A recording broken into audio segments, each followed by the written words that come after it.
প্রিয় কৃষক বন্ধু, আজ আমি আপনাদের সঙ্গে এই ভিডিওতে এমন এক রাসায়নিক কীটনাশক সম্পর্কে আলোচনা করব যা কিছু কান্ট্রি এই কীটনাশককে ব্যান করে রেখেছে। এটি হচ্ছে মনোসিল। হ্যাঁ, মনোসিল একটা কীটনাশক যা সাধারণত কৃষিক্ষেত্রে ব্যবহৃত হয়। এর মূল উপাদান হলো মনোক্রোটোফস, যা 36% এসএল ফর্মে পাওয়া যায়। এটা একটা সিস্টেমেটিক অ্যান্ড কন্ডাক্ট অর্গানোফসফেট অন্তর্গত এক কীটনাশক।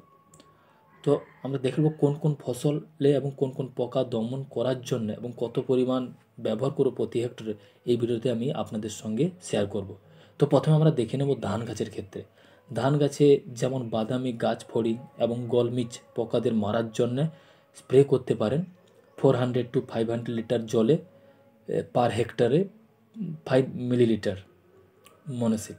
শাকসবজি যেমন বাঁধাকপি, ফুলকপি, বেগুনের ক্ষেত্রে যেমন থিবস, এভিডস, হোয়াইট ফ্লাইয়ের জন্য 1.5 to 2 মিলিলিটার পার লিটার জলে সকাল বা বিকালে ঠান্ডার সময় স্প্রে করলে এর কাজ ভালো হয়।